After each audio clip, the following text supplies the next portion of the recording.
Okay, so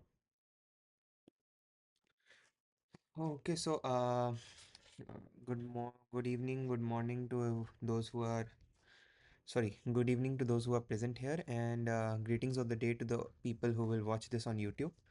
So I am Swastik Sharma. I am taking doubt clearing or problem solving sessions to this course for this course, Smart Grids Basics to Advanced Technologies, being taken by Professor NP Padhy and Professor Premlata Jena from IIT Roorkee. I am Swastik and I am a TA for this course. So let's start this week 7. So in week 6, we saw how how to enable protection schemes or adapt protection schemes for the growing for the case of growing or increasing proliferation of DIAs at the distribution side, which are causing bidirectional power flow and other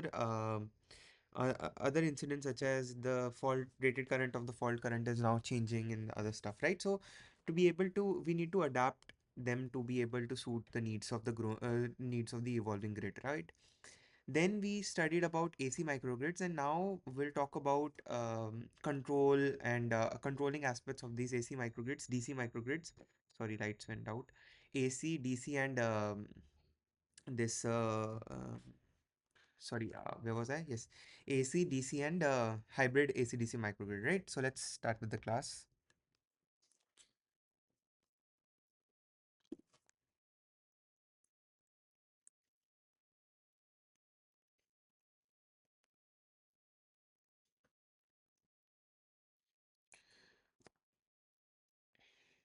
Okay, so yeah, it's visible now, right? So yeah, just give me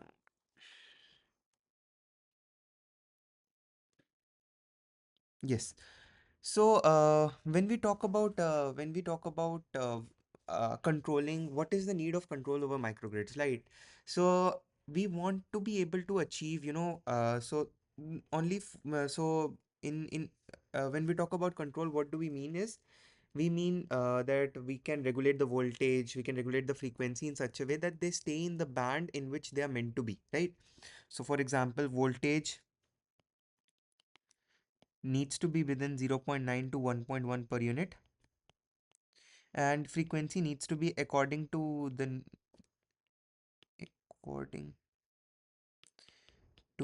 IEGC, Indian Electricity Grid Code 2023. It needs to be just a second. It needs to be within 49.9 to 50.05, right? Hertz. So we want to regulate both of this. We want to regulate voltage. We want to make sure that the voltage is within the bands that we want it to be, and frequency is also within the band. And this can be imparted by using the control over active and reactive power. So we all know that a change in real power imparts change in frequency, and change in reactive power imparts change in voltage magnitude, right? And we'll discuss how this change comes, but this is something that is used to impart control and get control over these variables, right? And why do we want to control it is because this microgrid can shift between grid connected mode and islanded mode, right? So if the microgrid shifts between grid connected mode and islanded mode, we want it to be able we want to be able to control it in such a way that the stable operations are guaranteed at all times, right? And how we will ensure is by controlling these four variables that can be controlled in, right? Next, also, let's say for example, if we want to participate in energy markets, right? If you participate in energy markets, we need to be able to control the power output from the grid, right? So the grid's output must be controlled in such a way that we are able to justify, or we are able to justify mm, uh, we are able to justify, yeah, so if you can just mute yourself, yeah. So we are able to justify whatever commitments that we have committed for the wholesale power market participation, right? So let me just write it. Yeah, someone is unmute. Yeah, thank you. Okay, so where was I? Yes, so we want to be able to control it in such a way that we can impart uh, control over all of these variables, right? And why do we want to do that? Is because microgrids can shift operation between grid connected mode and islanded mode, right? Second, let's say we want to be able, we are participating in energy markets, right? And if we are participating in energy markets, whatever commitments that we guarantee over there, we need to be able to ensure that we validate we have those we validate those commitments, because if we don't do that, there will be penalties on us in form of deviation settlement mechanisms, right? So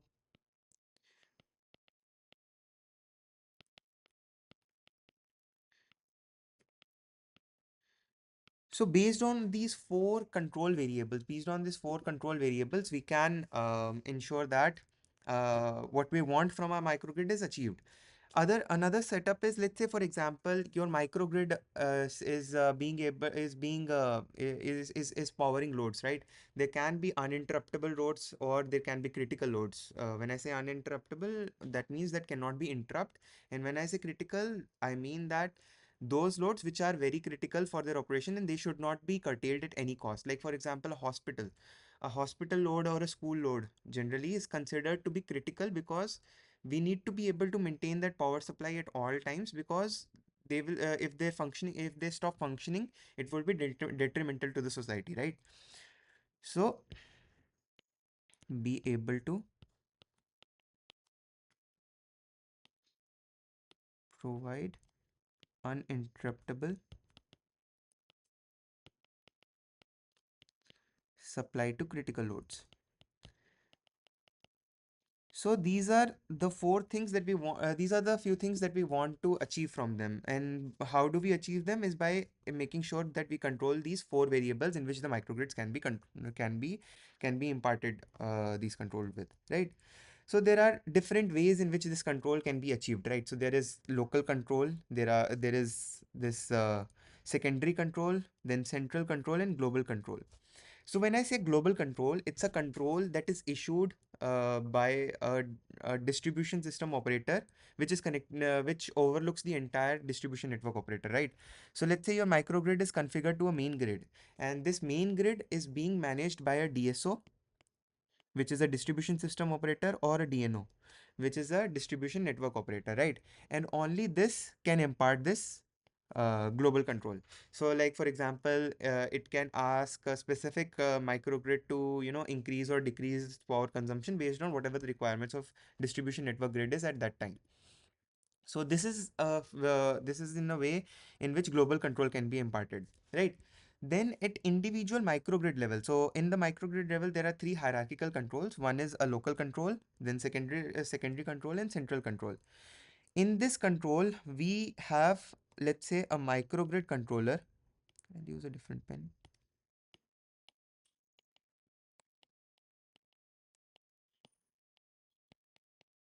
right? And its job is to maintain for each microgrid for each microgrid whatever the control variables should be in their bands, right? Should be able to control microgrids reliably, right? And how does it microgrids reliably? And how does it do that? It's through communication with DSO. So they are in direct contact with DSO, and from this they make sure that the microgrids remain in a reliable operation, right? In a coordinated and reliable manner. So there are three controls, right? Local control, secondary control, and this central control. So let's see what these controls are. So when I say local controls, in this local controls, what I mean is the individual or fundamental control hardware. That is, like for example, in a DG, there can be internal voltage or current, right? So for a particular hardware, control of a particular hardware.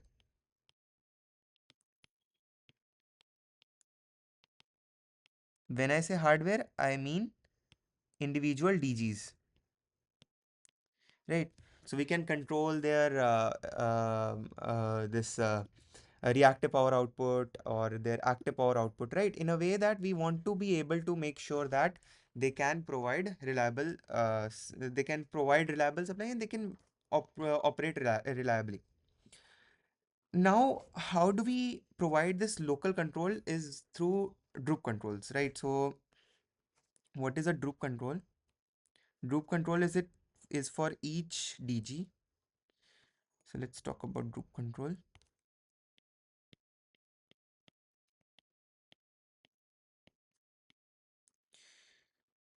So droop control suggests that your change in real power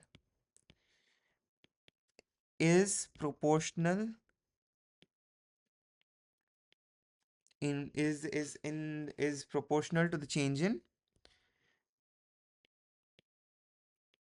frequency. So changing real power, you can impart change in frequency. Similarly, your Q reactive power, if you change reactive power, you can provide control over magnitude of voltage. Now, so this correlation, where has this come from? So where exactly do we find, how do we find that, okay, P will vary perfectly with the F and Q will vary perfectly with delta V, mod of V? How is this function, how is this relationship coming? So fundamentally in AC circuits, it's through this equation. Let me.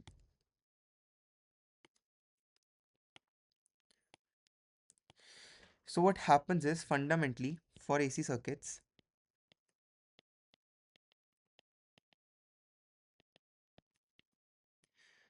So because we are talking about microgrids, we'll draw parallel with synchronous generators too, because both are AC equivalent circuits and both are AC circuits and both have similar control analysis. Both have similar droop control. PEF droop control is formed in synchronous generators as well as in AC circuits.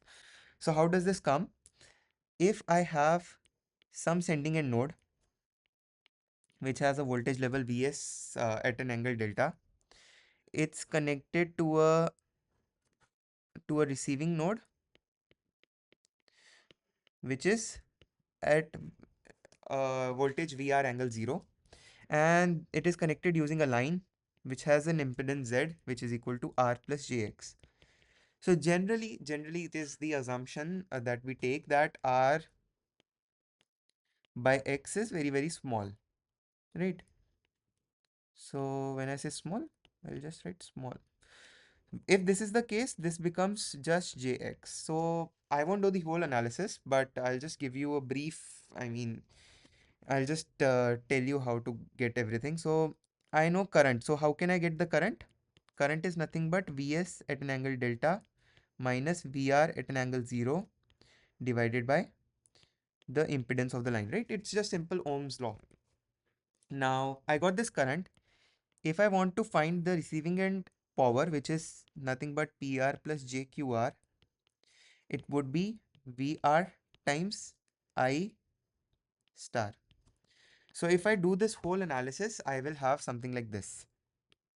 Vs VR by X sine of delta minus or plus. This sign you need to check. I'm not deriving, so I don't know. It would be plus only. So it would be Vs VR minus VR square cos of delta by X. Right.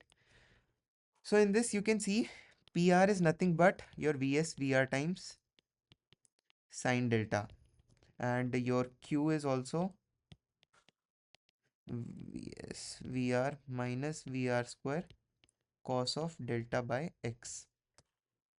Now from theoretical understanding, if we think from a theoretical point of view, let's assume that you have a very small angle. So delta, it is approximately reaching 0, right? If this is the case, your PR becomes VS VR, which means sine delta is equal to delta. We are just doing small angle approximation. If I do this, this will be the result. QR would be VS VR minus VR square by X. Right. So this correlation gives that PR directly influences the delta. Increase in PR will directly influence your delta as well, because they both have that in common, and QR directly influences the voltage magnitude of your receiving end voltage, right? So from this analysis we can get in, from a synchronous generator point of view, you can assume, like for example, I've given you this equation, right?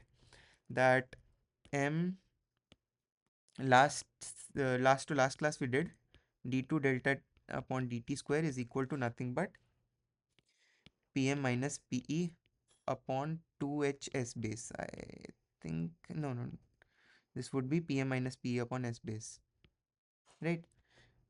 So just check this once. If let me see. So we derived this in 5th class, right? Where is 5? Oh, here it is j omega, right? So it's, where did it go? Hmm.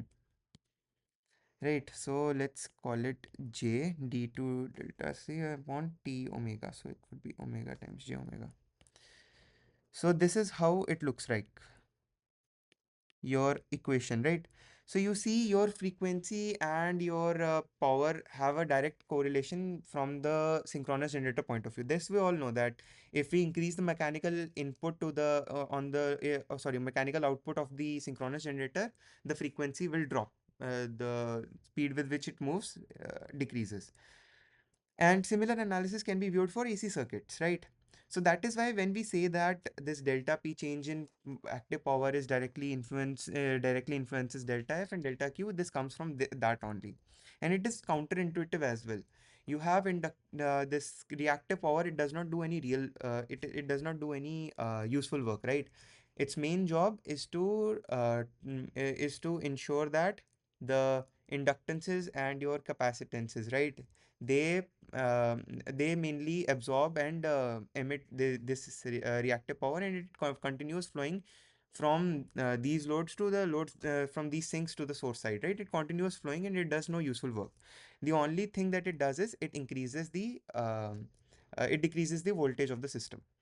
So from there we can get this analysis, right? And that is what happens in this as well. So let's see, assume that there were two generators or DGs. I should not call them generators here. This is a wrong keyword since we are doing for AC microgrids, but let's say we have wind generators. So at frequency F0, both of them were sharing the load, which was P10 plus P20 was the load, right? Now what happened? Your load on the system decreased. So now this was the earlier thing that was happening. Now what happened? Load decreased. Right, when the load decreased, we know from this analysis that frequency of the system will also decrease. So now the frequency of the system came to this side, the change was this much, right? And because of this change, now the new load on the system, both of these generators, was P1 plus P2. So given how the load decreases, or how the load how the load increases, I should not say it decreases, I should say increase. Given how it happens, the generators, they reach to a new value in which they are now being forced to operate at a frequency F instead of their nominal frequency F naught, right?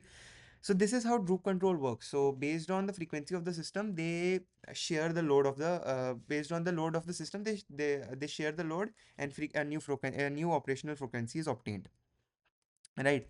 Similarly, in QV characteristics, the same thing happens based on the reactive power load or the reactive power demand on the system. The the DGs share power in such a way that voltage is maintained. Like for example, if earlier there was V0 voltage, they both were having Q10 and Q20. Sorry, This is wrong. This would be Q2 0 and this would be Q2. Right. So they both were sharing Q1 0 and Q2 0.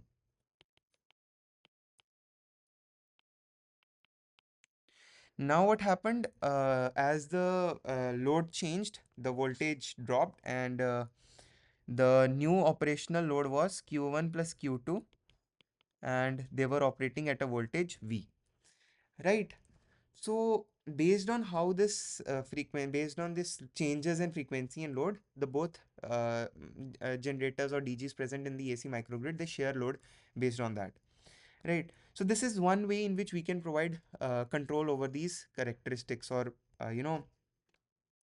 these inverters. So basically what we do is we change the set point. The inverter set point is where an inverter has PREF, let's say, if I want to talk about reactive power, it has a set point PREF. It continually tracks this PREF point, right? Let's say, for example, I give you, so let's do it in this way. Let's say this was how the droop characteristic for an inverter was. It was at an F naught frequency, which was the nominal frequency, and at a P load. Okay, this is the PF characteristic or the droop characteristics. Why do we call them droop? It's because the slope is negative and they kind of look like a dropping curves. Right. So what happens? Let's say the load on the system shifts and there is a new frequency. So let's say the frequency has increased. Then let's say decreased. So the frequency becomes this F dash. The new load that it should operate at comes out to be P dash, right? So we know that it needs to operate at P dash for this F dash frequency, right? But now what we want to do is we want to achieve the nominal frequency back. So what we do, we shift the load curve. When I say we shift the load curve, is we change this PREF in such a way, PREF set point to inverter is changed to shift the droop curve or droop characteristics, right? So we change this shift PREF, and we now, let's say,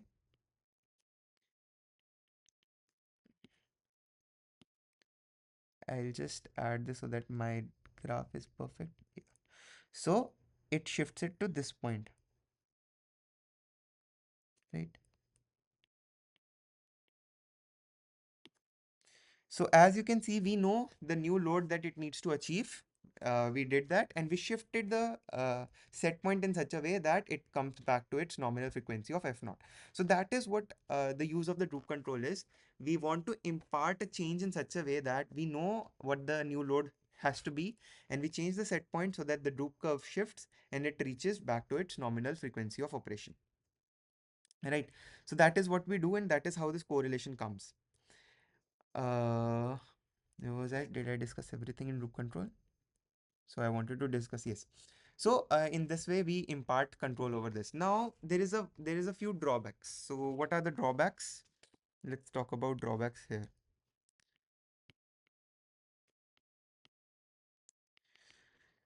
So a major drawback when we were deriving is that we take into account the dependency of P, change in P and change in F, and change in Q and change in voltage magnitude. And how does this come? It comes from the fact that we have a purely reactive impedance of the grid, right? We assume that to get this relation, we assumed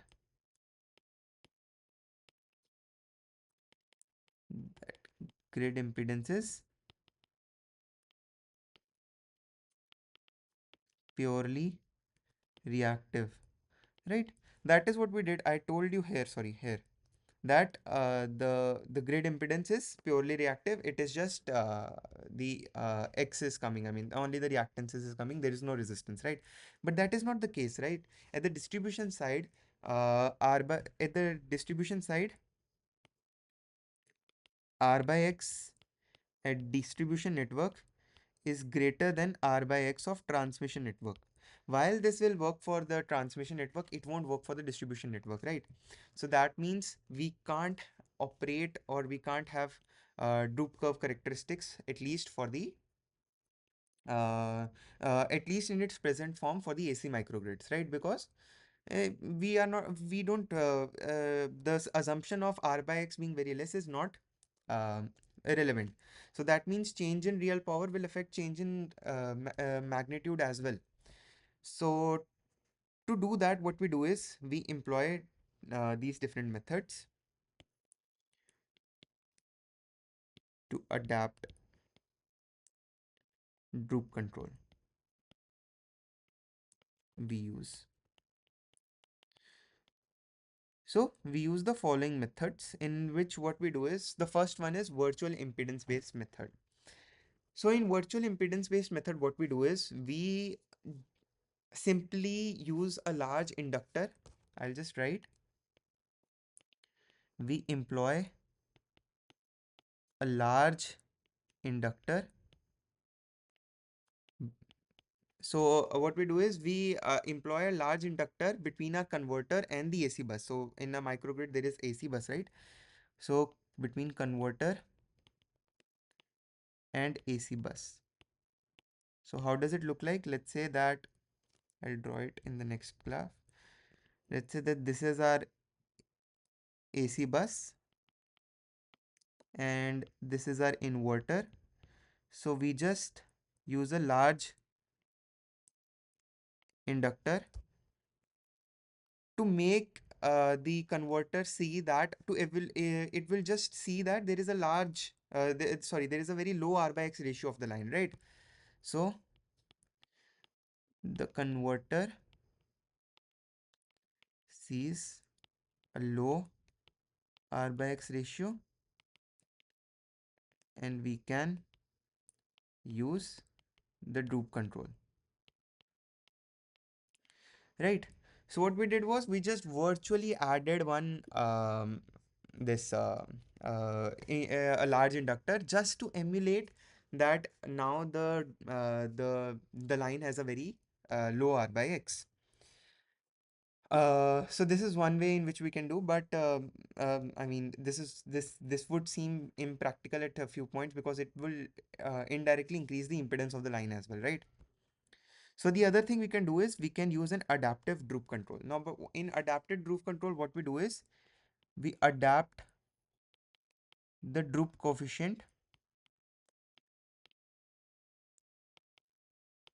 based on conditions. What is droop coefficient, right? So the coefficient is this MP, this KP and KQ. These are droop coefficients. So what we do is we change the slope of the line. So if we can change the slope of the lines, we can ensure that I mean, sorry, we can ensure that droop characteristics can be emulated for the particular case of our inverters, right? So we change droop conditions or droop coefficients. I'll just write bracket slopes of the droop curve. Slope of droop based on grid conditions. Right, so this is one way in which we can do. Great. The other way around is we can use angle droop control. What I mean by angle droop control is the same way in which we derived now. Here, I know that the uh, just a second. So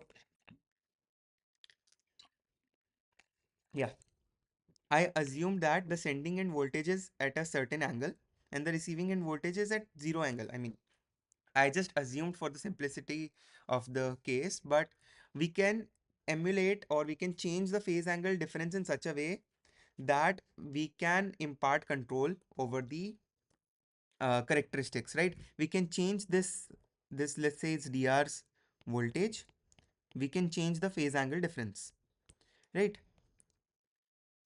Change phase angle difference,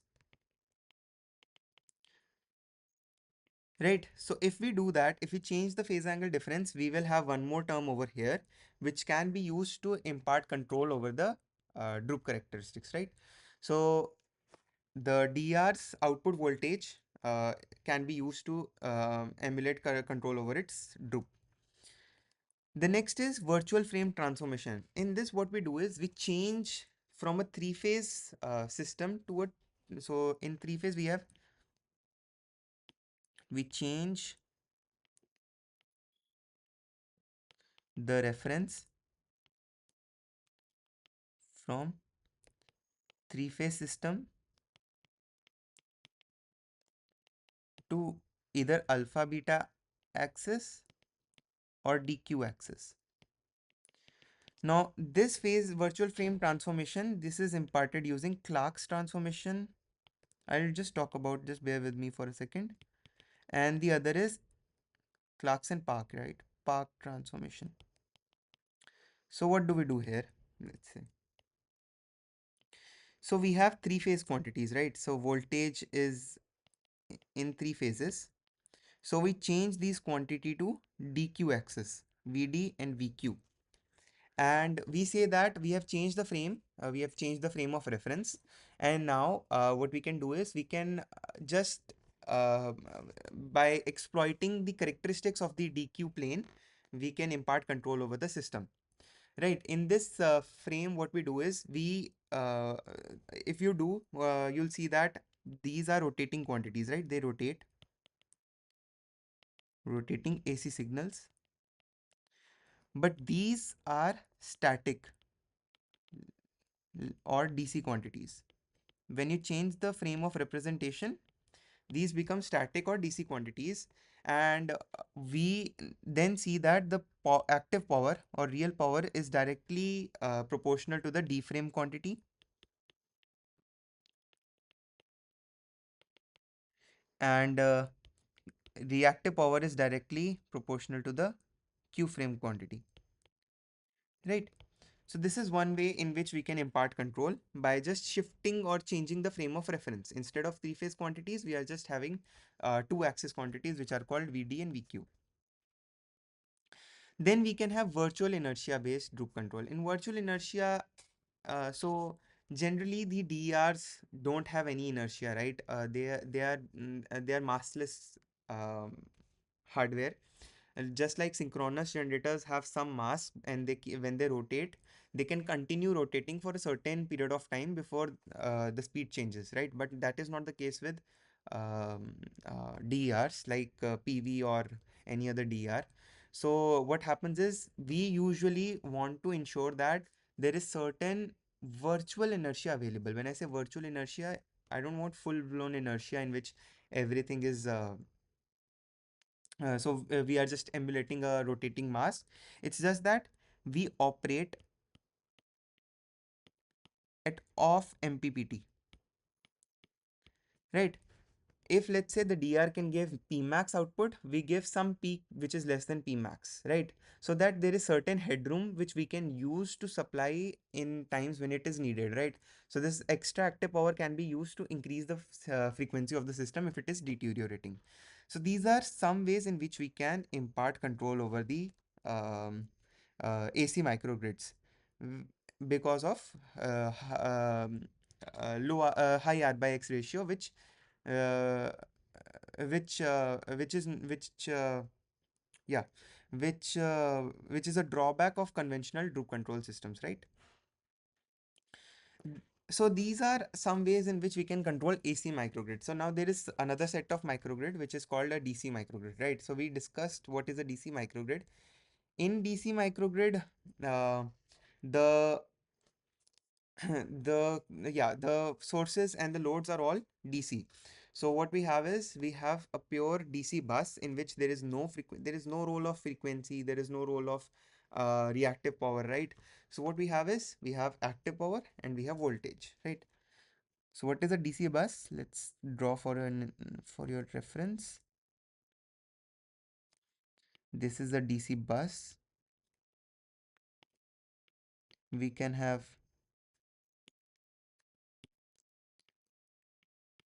DC loads or AC loads in which a converter is used. We can have PVs, batteries, any ultra capacitor, right? So this is a form of a DC microgrid in which we have this given configuration, right? Now there are three types of control possible. So in any case, in any time in DC microgrid, there are three types of control. One is decentralized, another is distributed, and the last one is centralized. So what is the I mean, how is this differentiation coming is with respect to how we are controlling each independent source, right? When I say this is decentralized,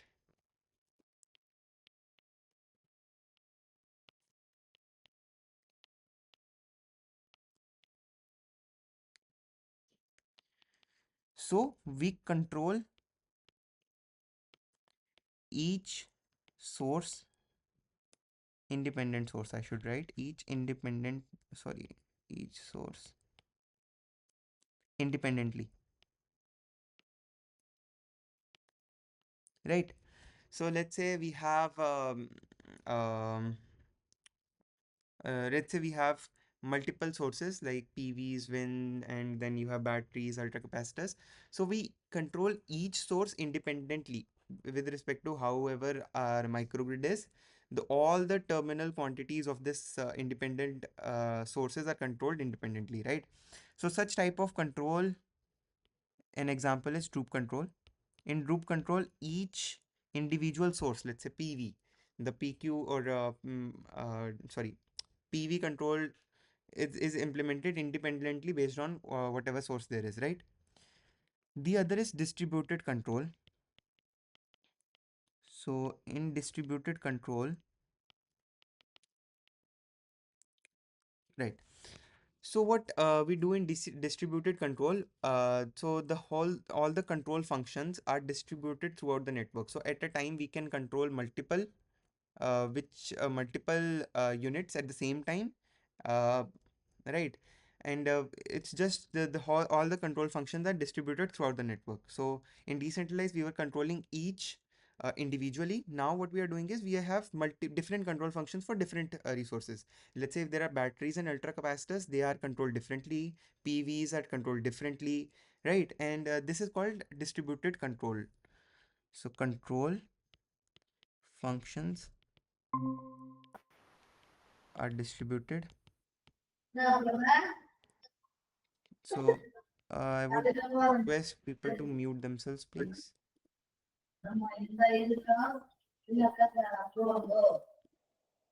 Okay, I have muted her. Okay, where was I? Yes, so yeah, so distributed control functions are distributed throughout the microgrid, right? So instead of controlling each individually, we can control similar set of sources through one function, right? So why do we do that? It's because we increase reliability, right?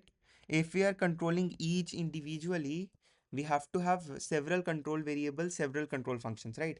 But if we have distributed control functions, this means less work, and we can increase the reliability of the system too, because we don't have to control many at the same time. The next is centralized. So as the name suggests, So as the name suggests, it means that there is one control law, one control function that can be implemented across the microgrid, right? One control function for the whole microgrid.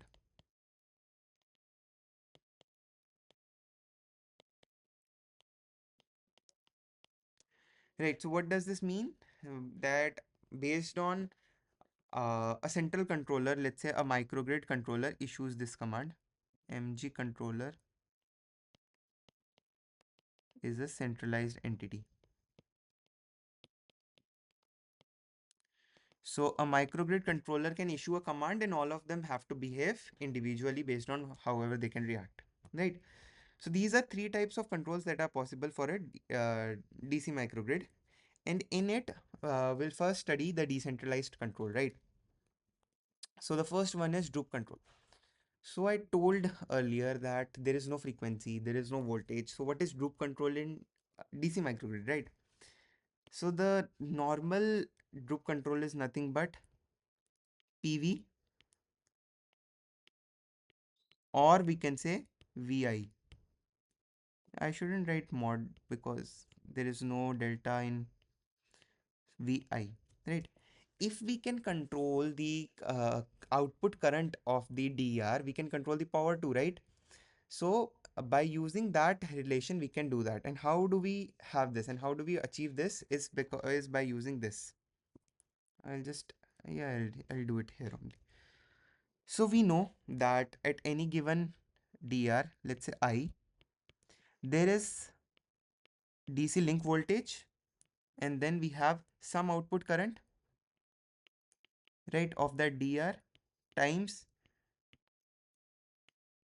the line, right? Let me draw this circuit.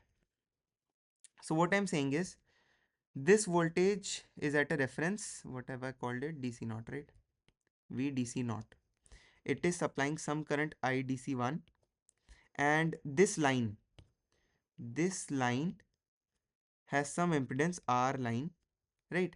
So based on that, I can just use the Ohm's law to write this equation that VDC is nothing but VDC naught minus IDC I times RDC R line, or I should write R line 1, right? So what what exactly is this? So if you think, if you can tell, we can use this equation to impart control, right? This is nothing but VDCI minus VDC naught, which is equal to delta V, which is equal to minus R line 1 IDC1, right? So isn't this a droop control equation, right? This is a droop control equation, right? Okay, so no one is interested to answer. Someone, yeah. So yeah, someone joined. Okay, so someone was saying something. Yeah, equation is okay. Yeah, That I am saying. yeah.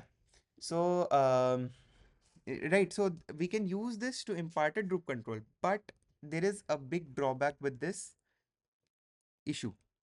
There is this issue, or I should write drawback only. This won't be visible much. So what is the drawback? For each DR,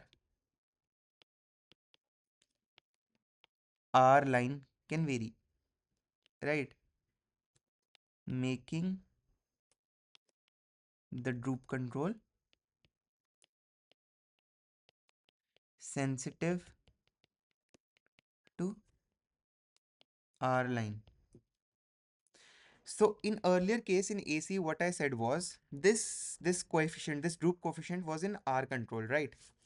But now this R line that is coming into the play because of that circuit in which it is by which it is connected to the grid or the DC bus, it now plays a role, and it makes the droop control sensitive to this line resistance, right? And now this line resistance can vary for different uh, sources, right? A battery connected. So if the line changes, let's say the manufacturer of the line changes, the associated resistance of the line will also change. Let's say someone is connected with an overground cable, some is connected with the underground cable, right? So this line resistances, what it does is it affects how we want to control this the droop of the line, right? So you just for a so this is one drawback with this droop control. Now let's see how this droop control functions. So based on so we'll discuss this later. Let's talk about this. So there can be, so based on how this line resistance change, the droop control will also change. Let's say if this line resistance is high. If the line resistance is high, we will have a very large droop. When I say large droop, the slope is very high, right? So when the droop is large, for similar change in voltage level, if the voltage is same, the current from two different DRs will vary, right? I2 and I1, if you see, they don't vary much, but it is still the variation is there, right? It's smaller for a large droop control. But when the droop is small, the variation or the change between two different current levels is huge. You see, voltage variation would be small, but the current is very high. You see, the voltage variation is Vi0 and V20, but the current deviation is very high for a small droop coefficient. So, so controlling or imparting control on a DC bus which have different resistances of lines different sources connected with different resistances of line becomes difficult for the this microgrid controller to manage. So, and how does it work? It's let's talk about how does it work. So I just gave you this thing, right? Del V equals to. So I'll just write del V is equals to minus R times I naught. And I know there is a relation between I and P. So we can just use that relation and we'll get this curve. If let's say uh, similar way in which we wanted to manage the earlier AC microgrid, we can see that based on a voltage set point, we can achieve a coordinated operation between two DGs. But the only issue is when the two DGs will have smaller loop or larger loop, the amount of current needed to impart the same difference in voltage will increase. So for that, we need to take different measures. So what are they? We can use voltage leveling techniques. In voltage leveling techniques, what we do is the DC bus can have difference VDC naught. When I say VDC naught is the DC bus voltage, right? So it can have, let's say for a 50-volt line, it can have 50 volt, 48 volt, or even 47 volt, right? When the DC bus changes, when the DC bus voltage is changing, right. So when the DC bus voltage is changing, the corresponding inverters can sense this, or the corresponding converters can sense this change, and then be used to impart or increase this IDC, increase or decrease this IDC in such a way that voltages are maintained at all of these nodes. So all the nodes should have equal voltage. That's the only issue that we have. If they have different, what will happen? Can anyone just tell me? Let's say PVs are connected to a higher voltage and B is connected to a lower voltage. So what will happen? So when this is at a high voltage, let's say VP and VB, if VP is greater than VB, there will be a current that flows from P to B. So a current will flow from this side to this side. This is called a circulating current. So that is why we don't want voltage fluctuations to happen in a DC bus. So it's very susceptible to voltage fluctuations, and that is something that we don't want. So what we can do is we can use a voltage leveling technique in which we change the voltage set point or the voltage level of the bus in such a way that individual inverters or converters can sense this change and change their output current in such a way that voltages are leveled at each point. So the only thing that we want from this is that voltage for all the sources connected to the DC bus should be at the same level. Next is DC bus signaling. Both of them are same thing. So I'll just club them. So in this, what happens is you inject a signal.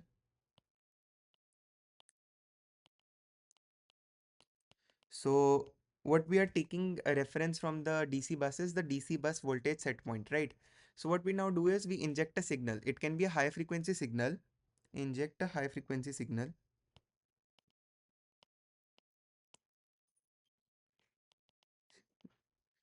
which can be used by the converters to detect any change micro MG controller wants. Let's say I have DRs connected and I say that if I inject a 1 kilohertz signal, you should be able to do this. So I can just have a predetermined or predetermined operation for a particular injected signal, and I can ask using those injections or the signals to be able to check, okay, you have to now come up to this level or change this level, right? So in a way, it is just communicating. The microgrid is communicating with the individual inverters or converters to change their operations by communicating using these high frequency signals. So this is DC bus signaling, and power signaling method is nothing but you just add a high frequency signal which can be used by the inverters or the converters to change the set points in such a way that voltage at the bus is equalized at all nodes. That is what we want. That voltage should be equal at every node. If there are voltage fluctuations, then there can be circulating currents which can be harmful for the loads as well as detrimental for the microgrid controller to impart control over all of these individually. Yeah, someone has question? Yeah, go ahead. Mm, yeah, yeah, yeah, I'm hearing, yes. So Shihab, No, no, nothing, sir. Continue. okay, okay, okay. Right. So this is a way in which we can do now. So I told you, right, what are the drawbacks? We can have different kinds of groups configuration because of how the Rhine resistance is. And based on this, we can have different voltages at different node, which can give rise to circulating currents, which can be detrimental for the DC microgrid. So how to get the droop control that we want, right? Let's say that we want to adapt this conventional droop control only. These are advanced control methods. This is conventional, right? I want to use conventional only. So how can I do?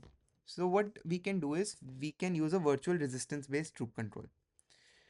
What does it say? So to in so we can include effect of line resistances. So let's say I know what my line resistance is. I know from the fact that what is the rated current of the system too, right? So what I can do is I can add a virtual resistance to this equation, R line plus RV times IDC1, right? I can add this virtual resistance, RV is virtual resistance,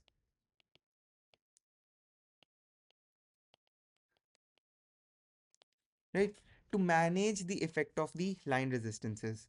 So this is one way in which we can do. Let's say I wanted equalized voltages, but now I can't have because our lines are varying for different DERs, right? So what I can do is I can have different voltage resistance, virtual resistances for different components, and I can add in their control strategy to add this virtual resistance in their group control equations.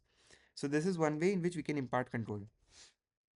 The next is we can use adaptive droop control. So now what I mean by adaptive droop control is, so let's say I know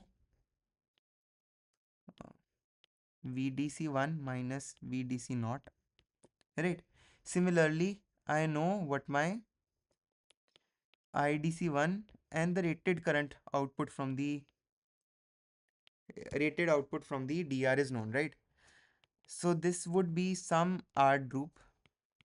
This is some um, right some um where was this? Yeah, this will give you a some resistance, some droop resistance, which you can use to minimize, or you can use to employ droop control so that you can change the voltage and current output in such a way that your control is balanced across the system, right?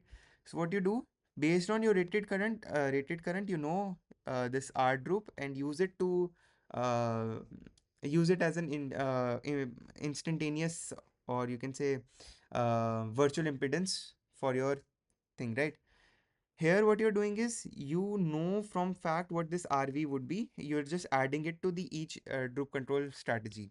But here, based on the rated current, you are getting this R droop, which can change. If the rated current operation changes, this R droop will change, and you can use to impact adaptive droop control strategy, right? Here you'll fix it for once and all. In this, you're fixing. Here, this can change with respect to the operation you are getting from the system. So that is why it's called adaptive droop control. Next, you can use some learning based, like fuzzy logic based or learning based methods, right? To be able to learn a strategy in which you can adopt a droop control in such a way that impedances or the voltages across all the nodes are equalized. Right, so what you want at the end of the day is, what you want from the system is that all the voltages at different nodes should be same, and that is what you're getting from this. Just give me a second. Hello, hello. हाँ भैया। भैया मैं उधर नहीं हूँ, आप राहुल की दुकान पर रख दीजिए। OTP है 219836। 9836। हाँ रख दीजिए। Yeah, sorry for that. I had to attend. So, you can use this intelligent based techniques to, change the droop in such a way that droop characteristics in such a way based on the state of the system, right? Then there is mode adaptive droop control. So, in mode adaptive droop control, you do the adaptive droop control in this strategy, same as in.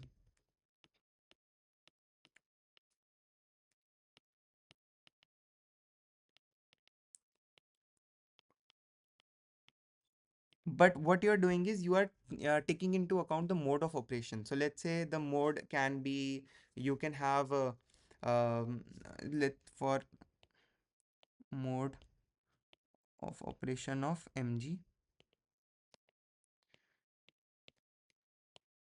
adapt for grid connected or islanded. Based on what the mode of operation is, you can adapt the group control method. Right. So this is one way. This is some ways in which you can adapt the loop control or the conventional loop control for your usage in DC bus, in DC systems. Right. Then there are distributed control as well. So when I said distributed control, what I meant was, you use a control function in such a way that you control similar systems using a similar methodology, right? Similar control function. So how you do this is through a digital average current sharing mode, in which what you do is, you calculate the average current from uh, each output of the DER, right? So what you do, you calculate the average, which is sum of per unit. When I say per unit, it's converted into a per unit system, right? For each DER J, I'll just write I since we are using this notation. So let's say you have N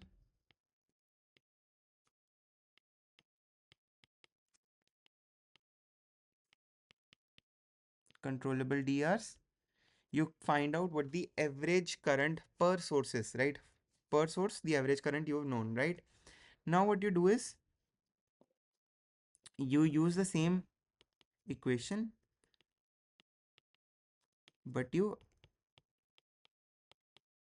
add a component of this average current. Now how does it help? Let's say I'll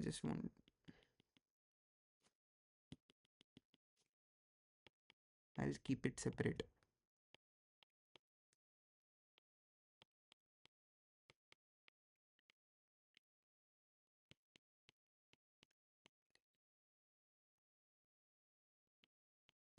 Since in per unit you need to multiply it with IDC1, right? I'll do one thing.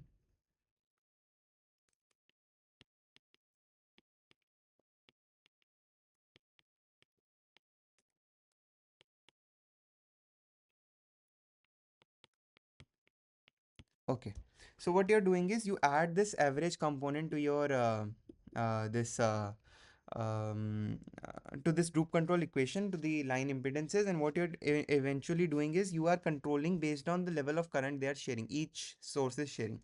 So you club those sources, calculate the average current, and based on this average current you achieve load sharing, or in such a way that voltages are equalized at all levels. And in this, what you do is, instead of calculating I average, same as above, but you use V average. You calculate average of voltage, right? And in distributed cooperative control, what you do is you, for similar devices, since it's a distributed control, you are imparting control for similar devices using just a single control function. Similar systems like ultra capacitors or batteries.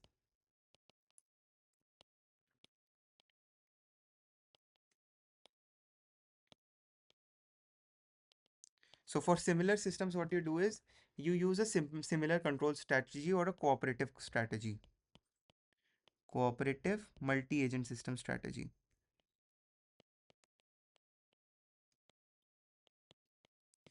So multi-agent systems are a kind of uh, control mechanism in which what you do is you can have multiple agents in a similar environment which can cooperate with each other to achieve a common goal. So let's say what I mean by that is a very easy assumption is a group of ants. So let's say there is a drop of some sugar, it fell, and they are now trying to get it back to their uh, to their nest, right? So what they do, group of ants are working together collectively. They lift it together because it's heavy for an individual ant, so they lift it together for a common goal of taking it back to the nest, or whatever ants mill and whatever that's called, right? So they want to take that they want to take that drop of sugar to back to their home, and they work together, they work cooperatively to ensure that it's taken back to the system. So that is what here is here the ants are nothing but the heterogeneous system, heterogeneous energy storage systems, like for example your ultra capacitors or batteries, which can work together to ensure that the DC bus voltage is at the same level by changing the output of the ultra capacitors when needed, or changing the output of the batteries when needed, right? So this is how we impart control over DC microgrid. So these are some ways in which we do that. And similarly, a DC microgrid in its operation has the same operation. It can either have a grid connected operation in which connected to main grid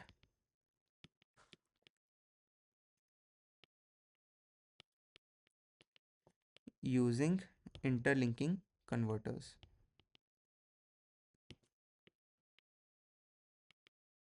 right? And you can have an islanded mode of operation. So in islanded mode of operation, yeah, the control is nothing but your group control, or I can just write same distributed, centralized and decentralized control possible, right? You can have all of these control strategies for a single islanded DC microgrid, right? When I say single islanded DC microgrid, it is just one microgrid which is islanded from the main grid, right? And what happens is when it is islanded, there needs to be some source which acts as a regulator of the DC bus voltage, right? And in this case, batteries, or I should write BESS act as DC bus voltage regulators. Why is that? Why do they act as DC bus voltage? It's because that if the storage is present, we can operate the renewable sources at MPPT, right? they can be MPPT or off MPPT, and the battery can be used to regulate the DC bus voltage in such a way that renewable sources can produce whatever they want to produce, and the buffer or the imbalance can be absorbed by the battery energy storage system in such a way that the DC bus voltage is at a constant level, or it remains constant, right? So we can't import this control using PVs, because PVs are dependent on the weather conditions, right? If there is cloud cover, they won't produce the amount of power needed to regulate the voltage, right? And because of that, because of their variability, we can't have precise control over the voltages. That is why a DC in a DC microgrid best act as the best device for achieving voltage regulation of the DC bus voltage, right? So that is one thing. In multi-islanded DC microgrids, what happens is there are multiple microgrids connected to each other. So let's say one MG1. So we can have MG1, MG2, MG3. They are interconnected with each other, right? So when I say they are interconnected, what happens is they can be used to control each based on whatever, however they are, let's say some has excess of source and some has excess load, right? So both of them can coordinate to provide control over each other using the maximum utilization of resources. So this is a way in which multi-islanded microgrids can be operated. Next, this is a simple case in which you see a DC microgrid. So as I said, DC microgrid will have a DC bus. So this has a DC bus, and you can see all of these converters are DC side linked. And we have DC loads. These all loads are DC loads because they are connected directly across it. We have PV panels. We have hybrid storage energy system with batteries and ultra capacitor. Why do we have this? Because batteries have high energy density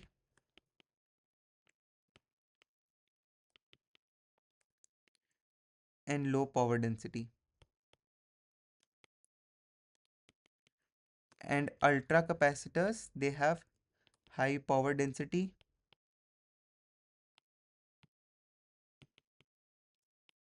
and low energy density. When I say power density or energy density, power density means they can output more power per volume of their system, and energy density means they can store more energy per volume of their system, right? Per unit volume of the system. So if I just write, it would be like this: energy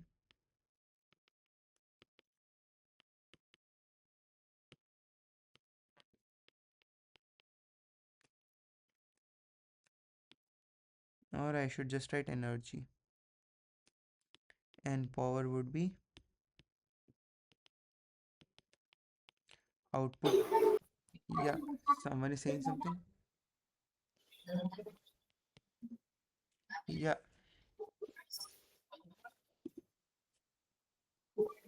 okay, do you want to say, or it's just a misclick?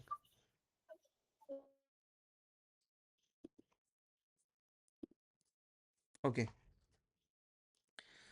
so this is why both of them are used. So let's say there are some transients, right? A battery in itself cannot be used to supply those high rise transients, right? When I say transients, they can be at times when the megawatt, the load can increase momentarily for a very high units, right? For those high smaller transient periods, we use ultra capacitors because they can output more power per unit volume of their system. While in batteries that is not possible, they cannot have a very high output of power, but they can store more energy compared to um, ultra capacitors. And this is a form of a DC microgrid. Now, in a DC microgrid, typically, as I said, there can be uh, grid connected mode, or you can have a uh, this islanded mode. So I wanted to talk about this too. So battery I talked, and wind system I talked. Wind system we all know, right? You can have a rectifier connected with the DC to DC converter, which can be used to amplify it. And then these loads, they can be further classified into critical or non-critical. When I say critical, it means that those have to be powered at all times without fail, while non-critical can be curtailed or can be shedded during part can be shedded in times of need, right? They can be switched off, right? So in grid connected mode of operation, what happens is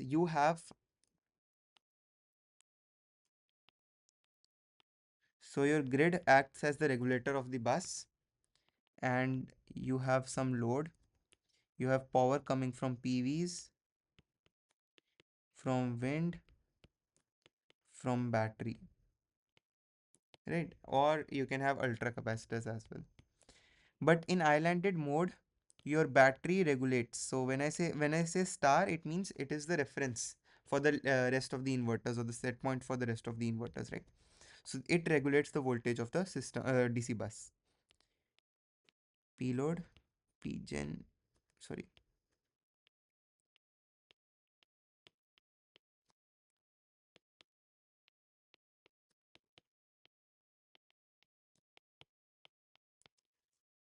right? So uh, so at times, let's say when the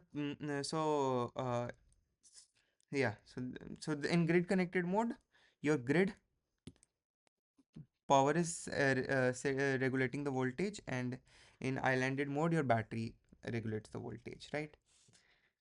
Now, both of these have DC microgrids and AC microgrids have their drawbacks, right? What are the drawbacks?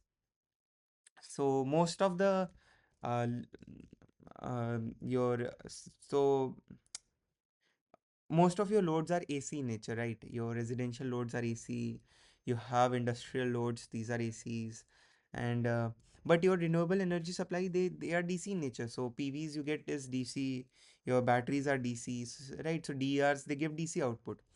So if you have loads which are AC, then you have some renewables which are DC, some renewables which are AC. So what you have to do is you have to use converters to be able to connect them to a single DC or AC bus, right? Now let's say that if you don't use that, but you have two different buses, one at DC and one in AC, and you can have DC loads connected to the DC bus or AC bus, and AC loads connected to both DC or AC bus, right?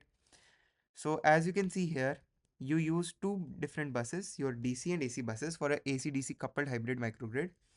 Your utility grid is connected directly across the AC bus, and your DC bus and AC bus are coupled using interlinking converters. This ILCs are interlinking converters.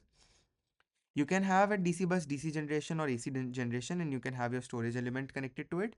You can also have AC loads or DC loads. At AC side, you can have AC DG generation or DC DG generation, and you can have your storage element connected as well, right? So now you see you can have this set of thing, but still you require these converters, right, to convert these voltages to an appropriate level. So what you can do is you can shift DC loads or DC generators to a DC bus, and you can shift AC loads or AC generations to AC bus. And you can have somewhat this kind of a structure in which your DC generations, all DC generations are connected to, and DC loads are connected to a DC bus, and all of your AC generation, your grid, and your diesel generator, your AC loads are connected to an AC bus. So these are two types of structures of AC DC microgrids for your uh, this possible in a hybrid microgrid, right? But so these are very newer kinds of microgrids. These are still being researched upon. So these are not, they have not come to a level in which they are being employed heavily in the industry. But I mean, the research has matured, right? So let's talk about their control strategy. So in the hybrid microgrids, so we can have either control strategies or power management schemes. So what PMS or power management schemes mean? We determine power management schemes. They determine the um, they determine the output active reactive powers of DERs, storage elements, and control V and F. So what we can do is we can use using optimization schemes.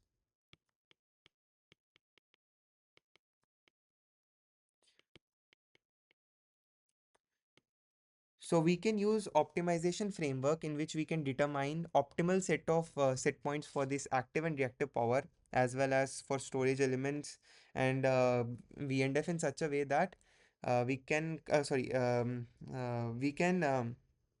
use an optimization framework to derive active and reactive set points for reactive power set points for DRs, active power set point for storage elements, and through this, by deriving these optimal set points, we can impart a control over V and F, right?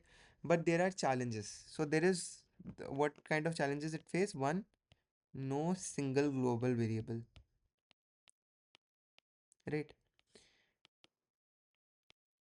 So voltage at DC bus will be different, voltage at AC bus will be different, and at your AC bus frequency is there, and there is no single global variable available for you in which you can which can be used for power sharing. So a hybrid AC/DC microgrid system lacks a single global controllable global variable, right? Next, since you have coupled DC microgrids, your conventional group control schemes are no longer applicable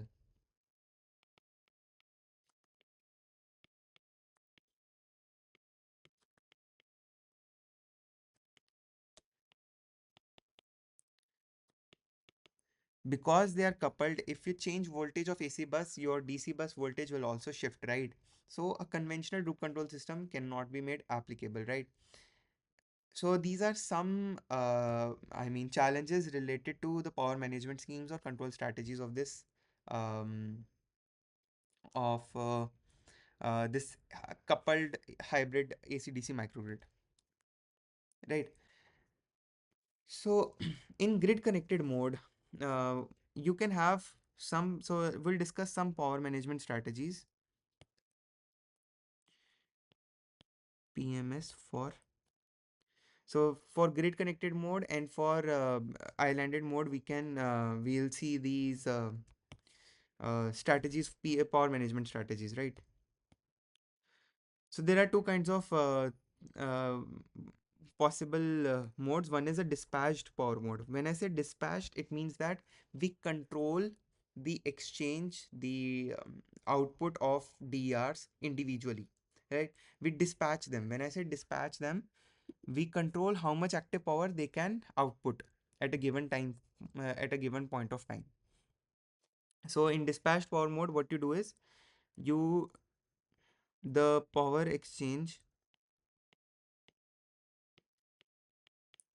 uh, yes, between microgrid and main grid is dispatched, right? From is dispatched. When I say dispatched, that means we are controlling the active power output. And how do we do that? We do that by using current control or voltage control scheme. So we employ current controlled voltage control schemes. So what we do that from this is we control the DG's output in such a way that we can track the reference point of the power. So DG's output current.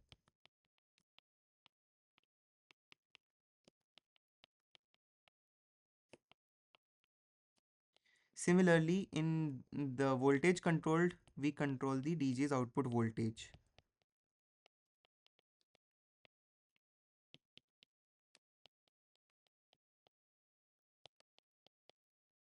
Sorry. Right. So based on how your microgrid and main grid are dispatching power, based on that PREF, you control the set points of your individual DGs to be able to achieve a dispatched mode of operation in which you are dispatching each DGs based on how your PREF is operating.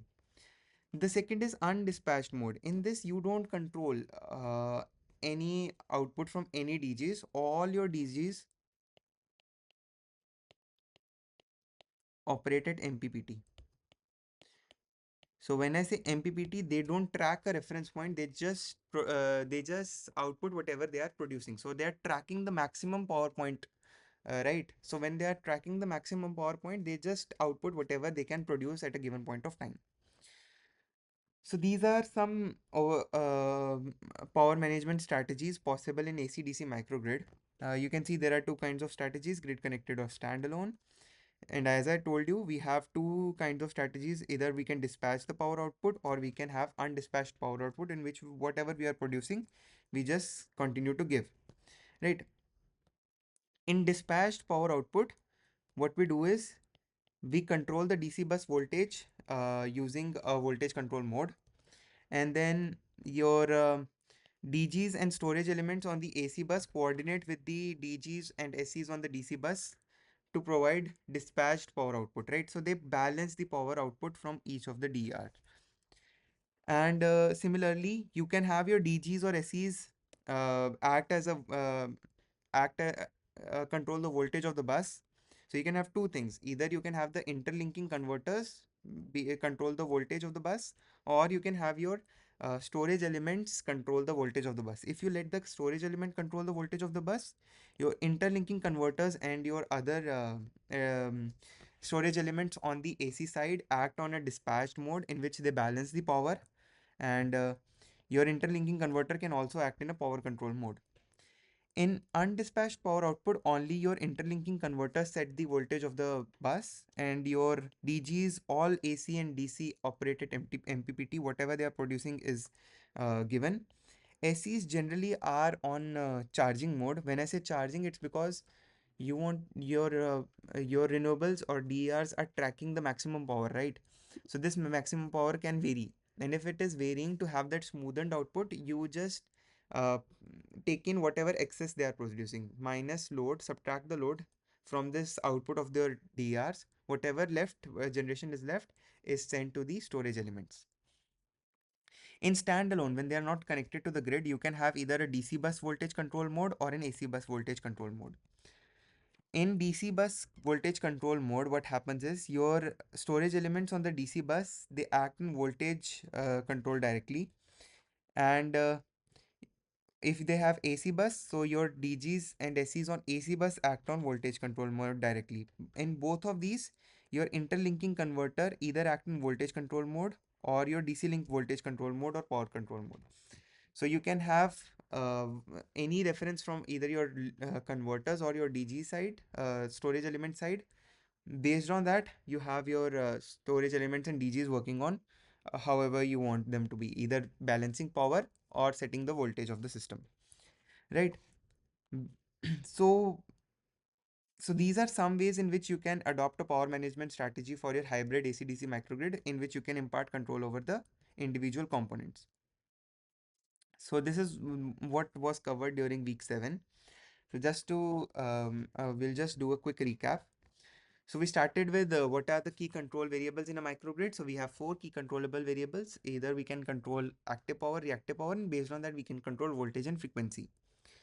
Then there is a hierarchy in which these control methods are developed, and this hierarchical control method varies from local control to secondary control to central control to global control. At global control, DSO, or the distribution system operator, gives out control actions for your individual microgrid. In group control, what we do is we exploit the relation between a change in active power and change in frequency, and the relation between change in reactive power and change in voltage magnitude. Based on that, we can set reference point in such a way that we can track nominal frequency and nominal voltage irrespectively. But we saw that what happens is that for DRs connected at the distribution side, R by X ratio is very high. So conventional group control schemes are no longer valid. So what we do is we adapt them by using either virtual impedance, in which we use a large inductor, or adaptive control mode, in which we control the droop coefficient, or angle droop mode, in which we change the phase angle, or we change the transform it in the quantities into a different frame, or we use an inertial virtual inertia based control. Next, we talked about DC microgrids, how they can be controlled. So there are three types of control possible, either decentralized, distributed, or centralized.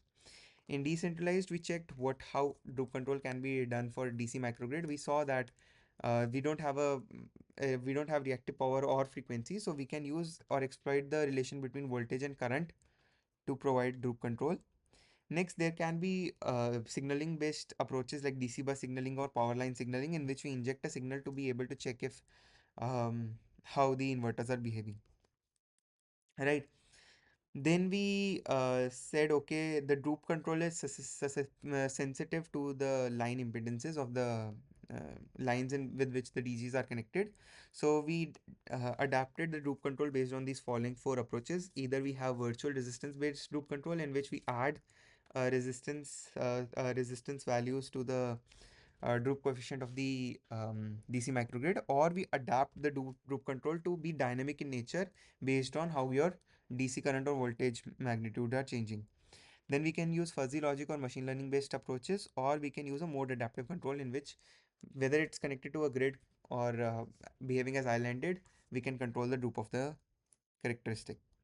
Then we can have distributed control, in which we can have current sharing. In what we want in distributed control is heterogeneous systems or similar systems behave with a single control function. So what we do, we group individual systems, and we use current sharing or voltage sharing, in which we get how much get the average of how much current each and everyone is producing, and use it to model the droop control characteristics. Then we can have cooperative control, in which we can have similar systems like ultra capacitors or batteries to behave as cooperative or help each other in managing the system. Next, we checked how DC microgrids behave, and we checked, okay, how batteries help in um, acting as a bus control voltage method when it is in a standalone condition. Then we checked the structures of AC-DC coupled hybrid microgrid, and then we checked some strategies which can be used to impart control over these coupled hybrid microgrids. So let's start with question answers. If there are doubts, I am open to doubts. There's only one candidate, so if do you have doubt, or I should proceed?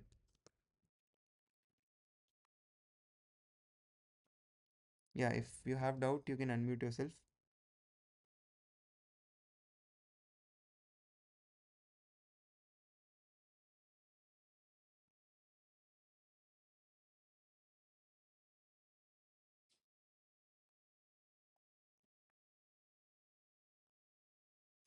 Okay, so I feel there are no questions, so let's move ahead.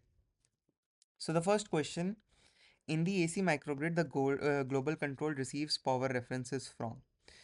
So the global control, as I said, is at the top of the hierarchy,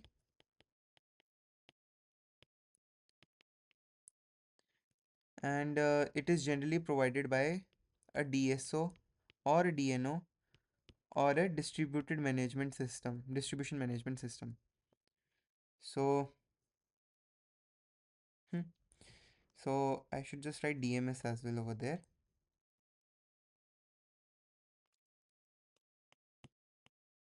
right?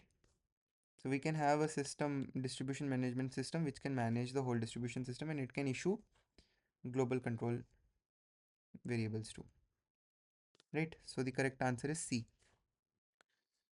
So it's very easy, right? Global control will only come from the manager of the distribution system, and distribution management system acts as a manager of the system.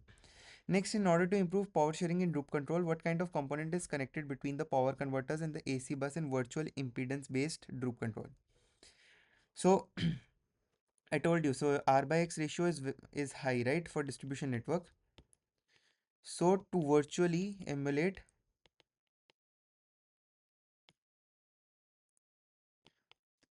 a lower R by X, we add an inductor.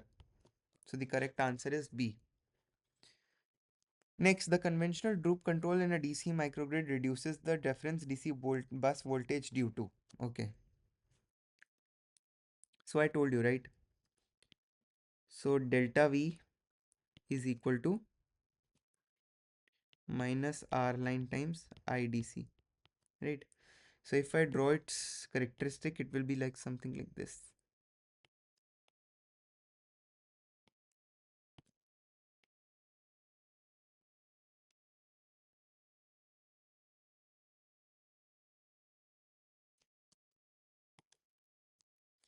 So,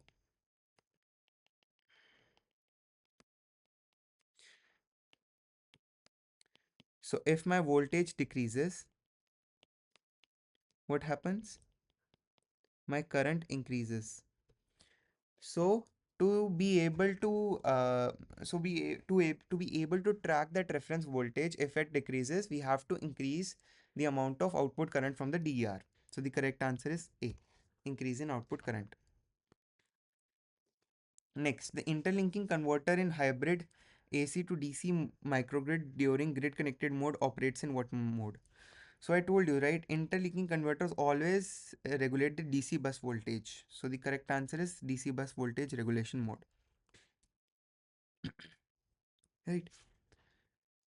So the global hierarchical control is what? So since global control is issued by a centralized entity, right? In this case,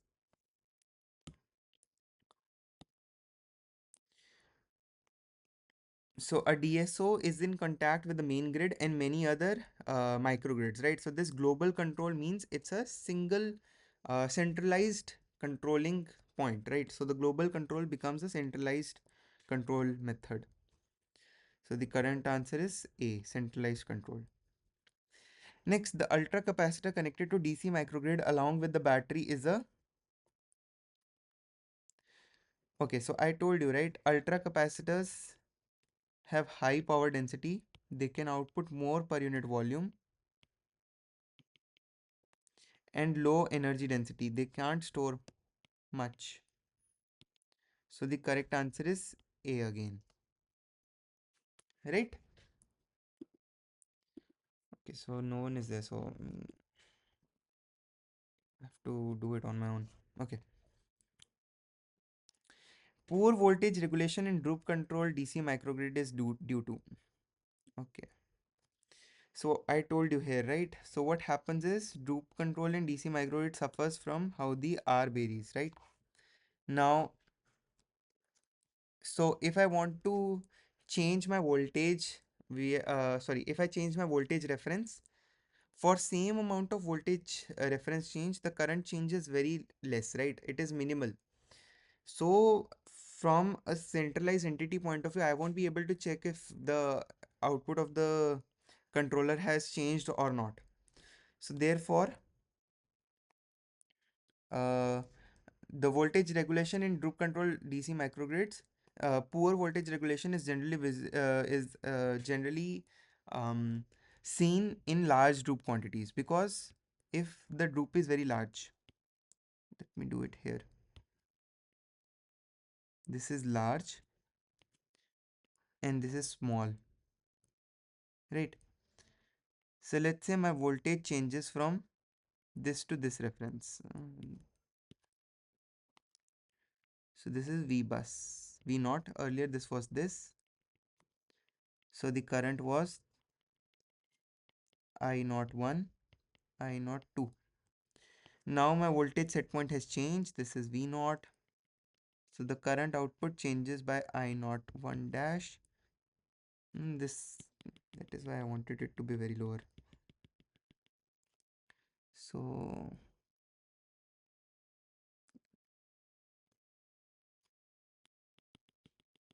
can do one thing.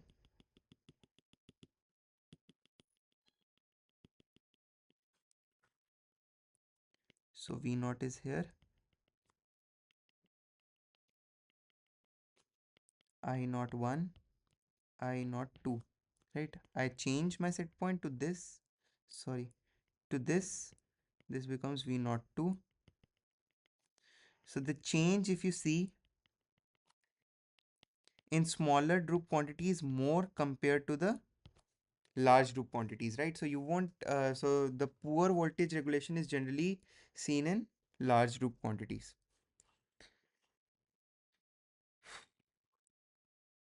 Next, which of the following entity is responsible to maintain the DC bus voltage in grid connected mode? So in grid connected mode, when it is connected to the grid, your battery does not behave as a it is not responsible to maintain the DC bus voltage. Neither is your PV nor both PV and battery. It's your voltage source converter. So based on how your utility is behaving, so you have this converter, right? Assume this is the DC bus and this is your utility.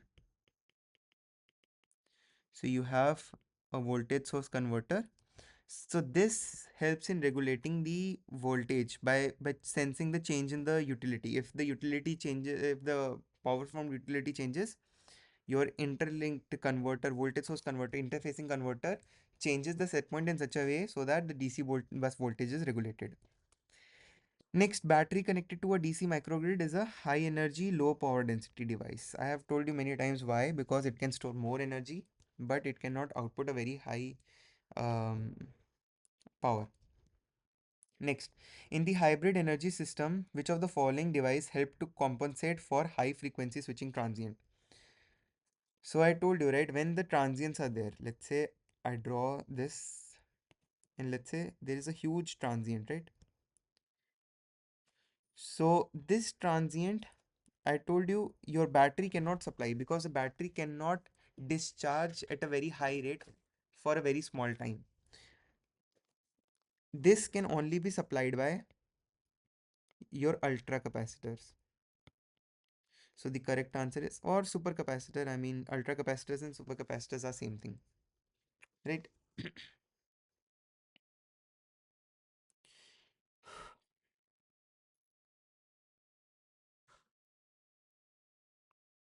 Hmm. Okay, so next, DC microgrids operating with adaptive resistive droop control fails to. Yes, I told you, right? In this.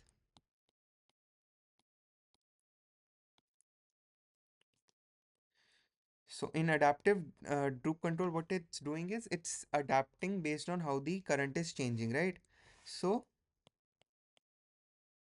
if I see, it is able to mitigate circulating current, so that is not the correct answer. It is able to ensure proportional power sharing among resources, but it cannot maintain SOC balancing. So SOC balancing is not something that you do. So what it means by SOC balancing is that energy storage system has the same SOC across the sources, right? That cannot be true. They can supply based on how the load is behaving, not how the DC microgrid is operating with respect to resistive droop control. So the correct answer is C. They cannot maintain SOC balancing because that is not how they are designed to do. What they're designed to do, change the output current in such a way the voltage is balanced, not change the power output from a energy storage system.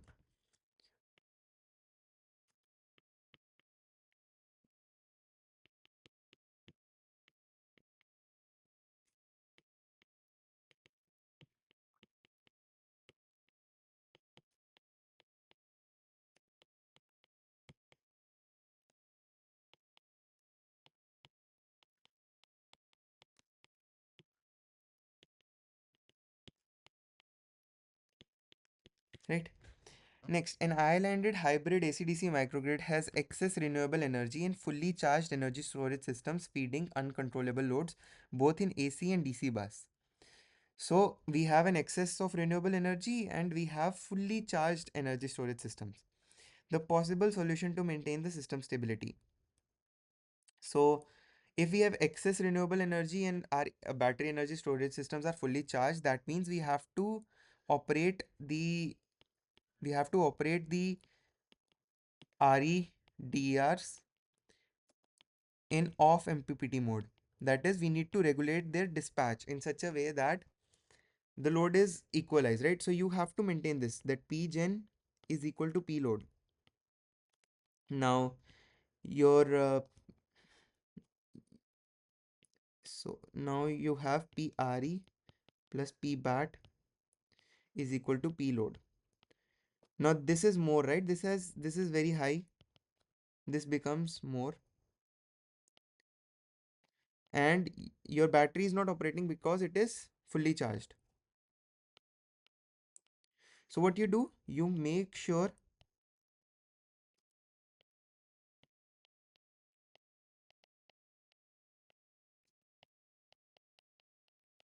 you dispatch RE to track the P load.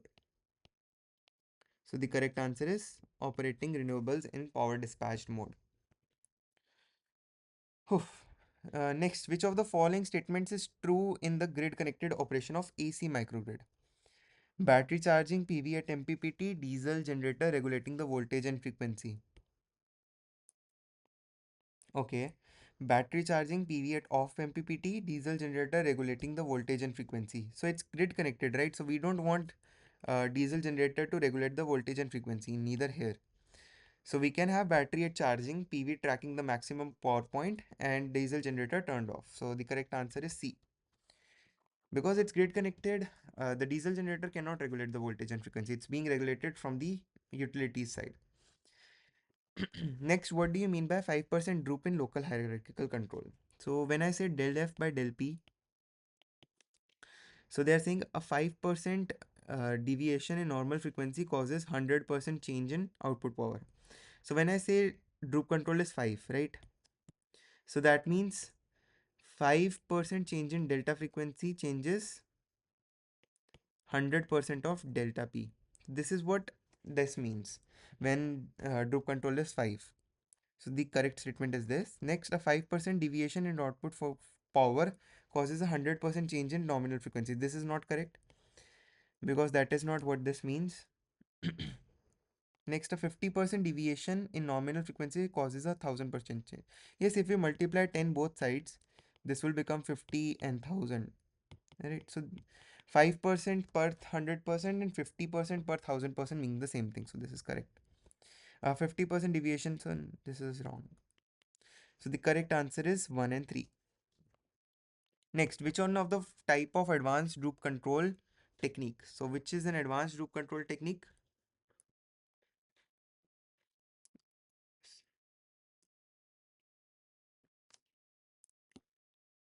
So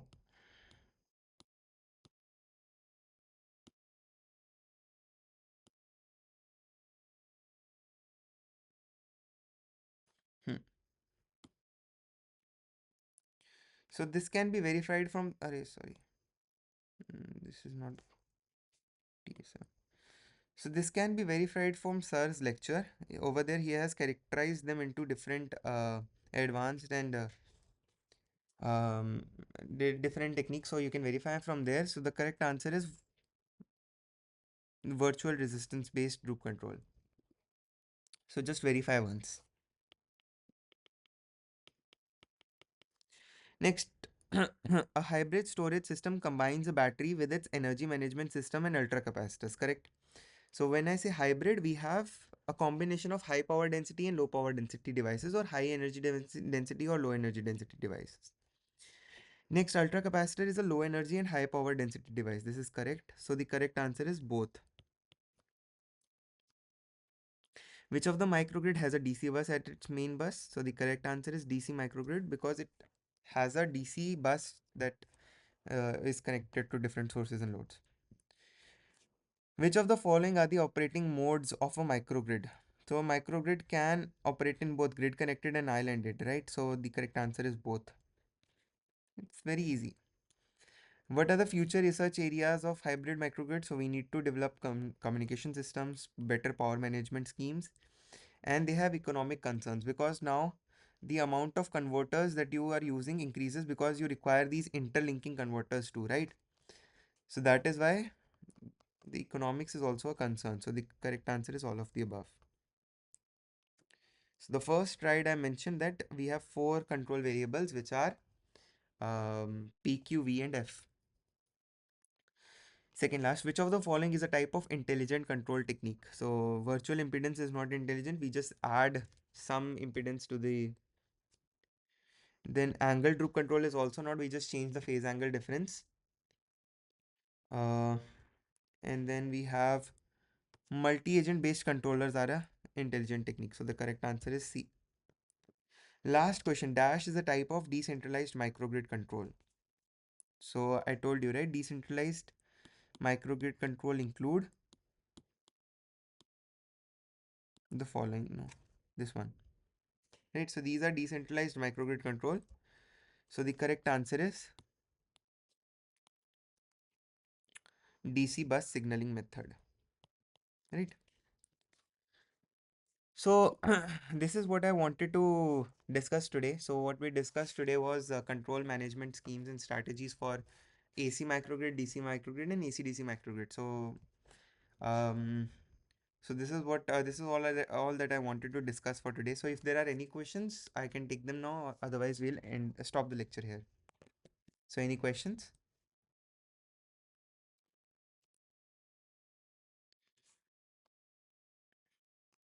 Any questions? There's only one student, so if there are questions, you can just let me know.